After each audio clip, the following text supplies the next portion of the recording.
Thank you very much, Chief Femi, Fani, Kayode, for being a part of this program. We always enjoy you being on the program. Now, let's start from the president's broadcast. What do you think about the president's broadcast?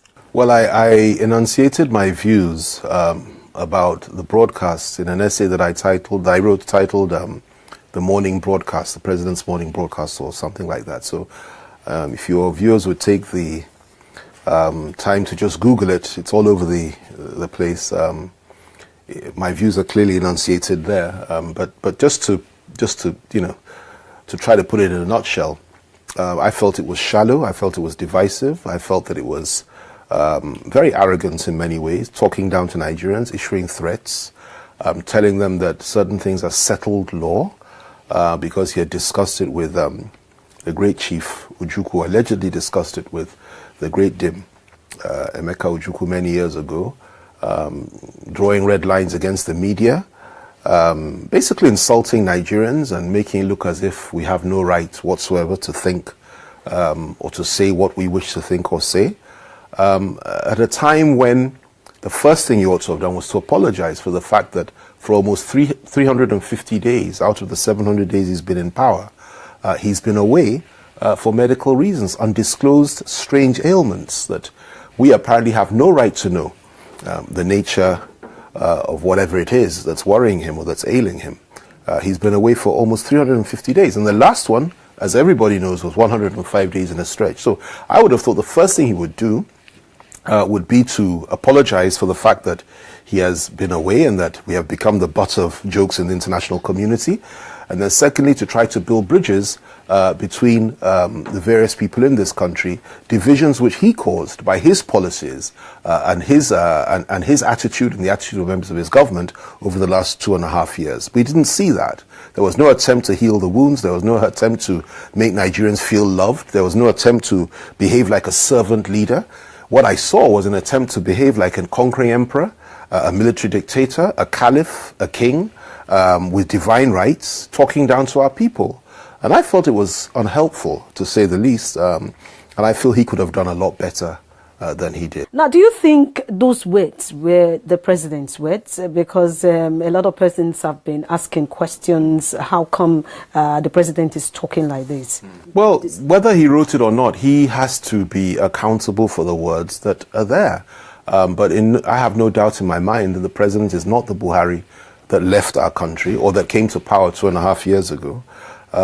This is not the same man. This is another Buhari, which is what informed my position earlier when I said that the president would never come back. The president that I know, that you know, is not back. What we have is a shell of a president who is evidently too weak to do anything. And like I said earlier, he came back to the country as a consequence of a one-night protest in London because he was so embarrassed by what the international community would say, and he was shocked at the fact that the London police, Metropolitan Police, gave permission for protests to take place outside Abuja House in London. He was embarrassed by that. They hurled all manner of insults at him because... Is this true, or you're just assuming? I saw it. I saw the video, and there's a gentleman by the name of Enahuru and a group of other Resign or Resume Our Mumu Don't Do group who staged this protest. And I mean, it was a very vigorous protest in the tradition of every democracy in the world, apart from the Nigerian democracy, where they would probably have been tear gassed or shot or sprayed with water cannons. But of course, you're in a civilized country. They allowed them to voice their views. They had police permission, and they were hurling all kinds of counsel to him through the middle of the night, and it troubled the president to the extent that he sent people outside to say, look, the president is trying to sleep, and let him sleep. And of course they said, no, we will not let him sleep. He will be tormented by our words until he sees fit to resign or to go home. The following morning, President Buhari packed his bags and came running home. That's not the president we knew before. This is the new Buhari who lacks courage and who simply can be easily shaken by those that are opposed to him. He got back here. He got to the airport. The first thing he did, if you look at the footage, he got out of the plane. He went to the left side of the plane, raised his fist, clenched fist salute, to a crowd of people that were not there. They were right on the other side. You could hardly see them in the picture. And he was with the vice president. If you look at it, I challenge you to go and study it. Something very wrong with that. And even the security details looked rather surprised that he would do that. After that, it didn't stop there. He got on the podium. They played the national anthem. They had pushed out and put together the a military parade for him, which he was supposed to inspect the Guard of Honor to honor him. The Buhari that came back was too weak to do that. He couldn't even inspect his own Guard of Honor. He immediately left them, and they went back to the police. What I'm saying is that it's not the same man. And what I'm saying is that Buhari is weak. Buhari is unfit to lead. Buhari is a very sick man. Buhari shouldn't be leading our country. He went, the next thing that he did, he promised to do a broadcast to Nigerian people. He was too weak to do a live broadcast because anything could have happened. He could have had a heart attack. He could have coughed. Anything could have happened during that live broadcast because he's so ill. So what did they do? He did a recorded broadcast, which is what we discussed earlier. A very shallow, empty, nonsensical broadcast, insulting the intelligence of the Nigerian people and talking down to us and threatening us. Now, it didn't stop there. He couldn't go to the office the following day because he was too ill. And what did they tell Nigerians? That rats and rodents had taken over his office and that he couldn't go to the office as a consequence of that. The last time I heard about such things was when, Balaam, the biblical Balaam, was spoken to by a donkey. God used a donkey to talk to Balaam in the Bible. God clearly used the rats to talk to Buhari and drove him from his office. And like I said earlier, the last time Buhari was driven out of his office was in 1985 by military officers. Now in 2017, he's being driven out of his office by rats. And that tells you something.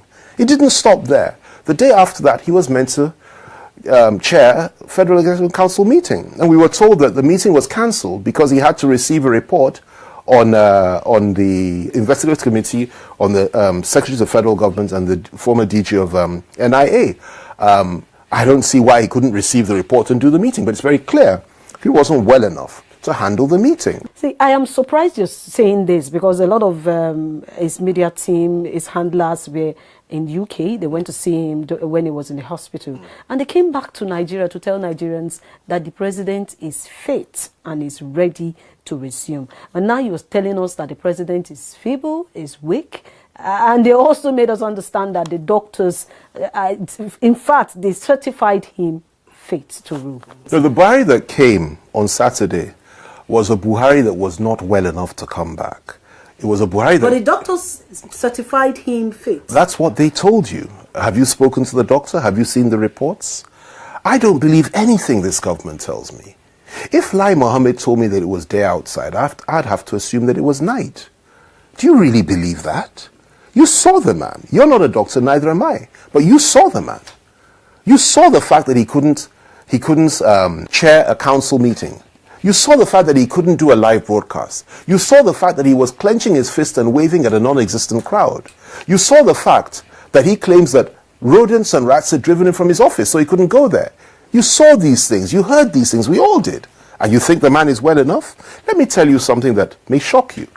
The night that he saw Pastor Adeboye, a great man of God, that went to see him in London, I think a couple of nights before he came. Nights before he came. Sure. I'm pretty certain. I may be wrong. I wasn't there. But from all the reports I've had from those that should be in the know, and believe me, I do know some people around them, he didn't give Pastor Adeboye the slightest impression that he was going to be traveling. None whatsoever. It came as a shock to even the vice president, indeed to everybody, that just literally, in the early hours of the morning, he said he's coming back the following day, or I think the night before. He said he's coming, and that's why they issued that rush statement. They were all shocked. Why? Because the Mumu Don't Do movement had done a very good job, and I commend them for their courage. What a small group of people can do throughout the international community in various national capitals. Credit for the return of the president. I most certainly am. I have no doubt the president would not have come back had it not been for the fact that he was harassed out of London by the voices, the loud voices, the resounding voices of a small group of people that represented the overwhelming majority of Nigerians throughout the world. Now let's talk about the peace and unity of Nigeria, the broadcast of restructuring. Yeah. The president, we expected him to return from the UK and tell Nigerians things about restructuring, some things that can put a stop to these agitations and call for secession in Nigeria. But what do you think? Did the president even do the right thing? I think it's made the divisions worse. His speech has has widened the fault lines even more than they were. They have caused more division. His words have hurt more people, and his policies have caused more division than any other president in the history of our country. And that is a fact. Even Gawan, who was a wartime head of state, tried his best to be careful with the things he said during the Civil War. But this man has come back. He has insulted the Nigerian people. He has threatened us. He spoke for less than 5 minutes. Yes, indeed. Less than 5 minutes. And he told us that we had no right whatsoever to discuss certain issues. He rejected the concept of restructuring. He rejected the concept of self-determination. Now, Chief, what were you expecting the president to say in his broadcast? You are not happy about all that he has said. No. I expected the president to be a statesman, to first apologize and emphasize the fact that as a democratically elected leader, he should be a servant leader that is accountable to the people. And I expect him to account for what happened to him over the last 105 days. I also expect him to account for the fact that under his watch, the Nigerian people are badly divided. We didn't have this kind of agitation for Biafra before he came on board. It was never as pronounced as it is today. He has lost control. We never had a situation where the Arewa youths will get up and threaten Igbo people and tell them to leave and threaten them with genocide if they don't leave by October the 1st. It's never happened, and nothing happened to them. We've never had a situation where Fulani herdsmen will go all over the country, Middle Belt in the south and the north, slaughtering people as if it was the normal thing for people to do. These people are barbarians, and they were killing Nigerian people. Not one of them has been arrested, not one of them has been convicted. We've never had a situation where Ududua Republic, where young men, sensible young men, who have just had enough, will get up, Yoruba boys will get up and say, we must break off from Nigeria, and we must now, if we are attacked by the North, we should exterminate the Northerners with chemical weapons. A young man by the name of Adeyinka Grandson said that. I saw it on YouTube about 2 weeks ago. It was never like that before. And I don't accept his view that anybody should be gassed with chemical weapons. But I fully appreciate and understand his frustrations. We've never had a situation where the Niger Deltans will say, or a group of Niger Delta militants will say the Northerners and the Yorubas should leave the Niger Delta by October the 1st. We've never had a situation where you have every single security agency in this country, a blessed country, a multi-religious, multi-ethnic, multicultural country, where you have every single security agency manned by a northern Muslim, except for one, which is the Navy. We've never had all these are strange and new things to us. And what Buhari has done is that he has given us all this, created this division, and now they're trying to tell us that we have no right to criticize them. They want to impose a culture of silence. They want to intimidate and threaten us, and they want to say, if you do anything, say anything out of it, we will deal with you. And we are ready for that. The president came back and said that he read everything through the social media, and he was not happy. In fact, he was depressed with the things he read through the social media about Nigeria. And he also made a statement that those words crossed the red lines. And he said, anyone, he has given the military the marching order to take up any troublemaker, anyone found indulging in hate speeches, and anybody that wants to divide the country. What do you think? The architects of hate speech are the very people that are talking about hate speech now. First, how do you define hate speech? If I criticize the government, is that hate speech? They should try. You see, these people are very limited. I'm sorry to say, not very well educated. And essentially, it's a fascistic, dictatorial approach to governance. PDP never did that. Anybody could say anything. The worst we would do, I was spokesman for Obasanjo, as you know, for a number of years. The worst thing we would do is respond to you vigorously. We don't lock people up. We don't threaten. We won't say it's hate speech because we say we don't like Obasanjo's face, or because you say Jonathan's wife is this, that, and the other. You don't like Jonathan. Jonathan is cruel. We don't call that hate speech. We call it free speech, and we respond in any way that we choose to with our own words, and we clarify the position. Well, you know that words at times can even cause war. They can happen in a world war. Which is precisely why I agree with you. Which is precisely why and that's a fair point. But that is precisely why we warned against this practice. If you remember, when we were in government and the APC started, when you say that if you lose an election, baboons and dogs, the blood of baboons and dogs will flow. When you say that you will impose Sharia law in every state of the federation, when you say that Muslims should only vote for Muslims, when you say things like Jonathan is clueless and his wife looks like an illiterate hippopotamus, when you say all manner of insults that, I don't want to repeat some of the horrific things that they said. When you say that you get on international media and you tell them that you're only going to help the 95% that supported you, the 5% you're not going to do anything for, meaning the Igbo people. Those are hate speeches. Of course, because what you're doing is that you are identifying a group of people, an ethnic group or a religious group. You are targeting them for persecution and you're setting them up for violence. That is unacceptable. You will never hear, at least most of us, will never say, kill people from whatever part of the country, or deal with people from... That is wrong. But a legitimate criticism of the government is the lifeblood of democracy. And they're trying to shut that down. You know why? Because they failed so badly in terms of the economy, in terms of national cohesion, in terms of decency, in terms of honesty, in every way. And now they don't want people to talk about it, and they want to come up with this label of hate speech. When Oshibajo gets up, as he regularly does, a lawyer, a professor of law, a man that I've always had so much respect for, and a pastor of the Redeemed Church of God, a great church, a great member of the body of Christ, will get up and call everybody that's accused of anything looters. Over and over again. You call people looters, and you don't call that hate speech? NLC held an event in Abuja, and people like the Sahad Abubakar, the Sultan of Sokoto, former governor of Edo State, Oshomole, they were all there. Oshomole pointed out that this cry and talk about restructuring began after 2015 election, and those who lost out of the election are the ones that are propagating this restructuring thing. Yeah. First of all, let me just say that Governor Adams Oshimole is a personal friend of mine. I've always liked him. I always had respect for him, and he's somebody I have a soft spot for. I'm very reluctant to respond in the way that I ought to respond to that, because I happen to like him. We don't agree politically at all, but I have some respect for him based on his record in the past. Now, but I must tell you that what he has said is, disingenuous and absurd. First of all, the agitation of restructuring started in the 40s in this country, and became more pronounced as each decade passed. Became exceptionally strong after the June 12, 1993 election was nullified, and it became stronger under Abacha.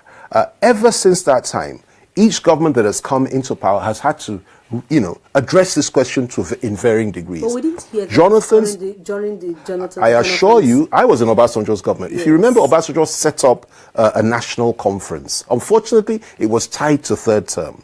But if you look at all the agitation, you see that a lot of these things were argued and agreed on in terms of devolution and so on and so. Even though Obasanjo was a bastion against restructuring, and he probably still is, because he's a conservative man who sees things in a very different way and a different light to you and I do. And I can appreciate and understand his views. He's entitled to them. That was a step in the right direction that he took. To even talk about national conference, he did that. Unfortunately, he went out of the window because it was all tied to third term. Jonathan came into power, and if you remember, he set up a constitutional conference which came up with clear recommendations, which essentially spoke about devolution, spoke to those issues. Everybody was happy, everybody agreed on it, and part of his campaign promises was that if he were elected back into office, he would implement that fully. And of course, he never came back to office. The first thing the APC government did when they came in was say, Buhari said he doesn't understand the meaning of the word restructuring, and he essentially threw the whole report in the dustbin, and we're now back to square one. And now they are trying to label everybody that believes in restructuring and says restructuring is the only way forward to preserve the unity of our country as criminals, as illiterates, and as political opportunists. And I reject that categorization. And I say that instead of doing things like this, they should sit up, smell the coffee, and understand the Nigeria of today is different to the Nigeria of yesterday. We need good leadership, strong leadership, credible leadership that will devolve power from the center, restructure the country, move our nation forward as well. And if we refuse to do that, I have no doubt whatsoever that it's just a question of time before this country disintegrates. And that would be a tragedy. Let me just add this. He also said that reportedly said that everybody that believes in restructuring, they're just members of the opposition group. Right? Yes. Again, this is absurd and nonsensical. I'm sorry to use those words about my friend, but to describe what my friend said, but that's the bitter truth. And is President Babangida a member of the opposition?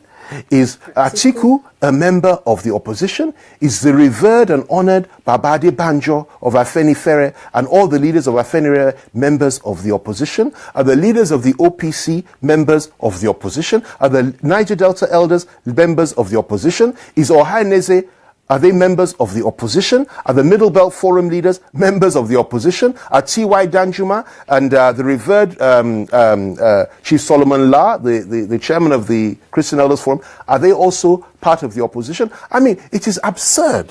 And it won't work. Let me take you back to the president's speech, where he said it is only the National Assembly and the National Council of States that have the legitimate right to discuss national issues. And a lot of person frowned at that statement. What do you think? Does that seem like the words of a normal person to you? The president is This is what the president, clearly the president is not himself. The president is not normal. I've told you already, the Buhari that came back is not the Buhari that left. He's not in, he has left the spirit of Buhari. That is the warrior, the Buhari that was a worthy adversary, a man that we disagreed with, but that we revered. The great hero of Chad that pushed the Libyan-supported Chadians back and almost took the capital of Chad. But don't you think age is responsible? No, because Obasanjo is older and others are older than him. Babangida is almost the same age. You won't hear that kind of garbage from them. For goodness sake. So and it is my advice to the president is to resign. I don't ask him to resign. Why? I demand for him to resign. Why do you he is too old. He is too weak. What about Mugabe, if you're talking about his age? Look at Zimbabwe as a consequence of Mugabe. And that is, again, a great civil war hero. That is Mugabe, a man that did so much to push the whites out of power and introduce majority rule, has now become a caricature and a joke of the international community. Is that what we want for Nigeria? You just quoted a part of the speech, quite rightly, that only the National Assembly. So the media are not supposed to dialogue about it. Nigerians are not supposed to discuss issues about self-determination and whether or not we want to remain together. Nigerians are not supposed to discuss restructuring. Clearly, there's an element of what I'll probably describe as dementia involved here. And I don't say this to insult. I say this to advise. And I say those that truly love President Muhammadu Buhari, that truly love him, will say, look, it's enough. Let us ask him to resign honorably. Go home and take care of his health. Let his family enjoy him for whatever number of years he has left. And let somebody else take the levers of power and lead Nigeria. We're not happy with the fact that it will be Oshibajo because constitutionally it would be him. Yep. But let him be there so we can fire the arrows at him and we can take him on man to man. It's difficult for us to take on a man that they once described as a lion king, but now is not a lion king, but is a weak lion that is his dying days. And I'll tell you what, that rats and rodents can dictate to and can drive out of his office. We don't want that for Nigeria. You didn't believe in that statement, so a lot of persons... But they said it, so I have to take them at their word. We know it's not true. Chief, on this program, we always clamor for the unity of Nigeria. We always want to find a solution to this cry, to these agitations from different regions. Because somebody like me, I do not want Nigeria to be divided. But we want a Nigeria that is fair, a Nigeria that is just, a Nigeria that can accommodate everyone as brothers and sisters. Now, what is, in your own words, what do you think and how do you think we can achieve what we are clamoring for? And is restructuring really going to be the solution to some of this problem? Well, first of all, let me start with the last thing you said. I'm a believer in Nigeria, but I think it's the height of arrogance to say the unity of Nigeria is not negotiable. That is the opinion of somebody. Others may have other opinions. I happen to believe that we ought to renegotiate to ensure that Nigeria remains one. That's the way forward. And that renegotiation embraces the whole concept of restructuring, devolution of power, resource control, ethnic emancipation, secular state, and so many other things. We need to sit down and talk about, have that discussion, and agree on the terms under which we should remain together. And I believe passionately in that. That's the way forward. And if we can do that, if we can see sense and good sense prevails, I assure you we will remain together. The danger is that if we don't view the consequences of not doing that, then we're not being fair to ourselves. In other words, if we close our eyes and say that, oh, nothing will happen if we continue the way we're going, then you're not a patriot, you're not a believer in unity. These issues are not settled, but they can be settled. But if they are not settled and we continue the way we're going, I assure you the worst may happen, and nobody wants that. I'd like to say thank you for being a part of the program. We do hope that when we invite you again, thank you very you much. Will oblige us. It's a pleasure. Thank you very much. Thank you so much. We've been talking with Chief Femi Fani Kayode, a former Minister of Aviation and the former spokesperson of the Jonathan campaign organization during the 2015 election. He has said a lot about restructuring and why we need to keep talking about it. And until we get it right, Nigeria will not remain Nigeria. And he also said so much about the president and his health, which anyway I may not agree with him for some of his points, but I think he has made his point that, and he has demanded the resignation of President Muhammad Buhari. Until we come back on this program, do have a wonderful day.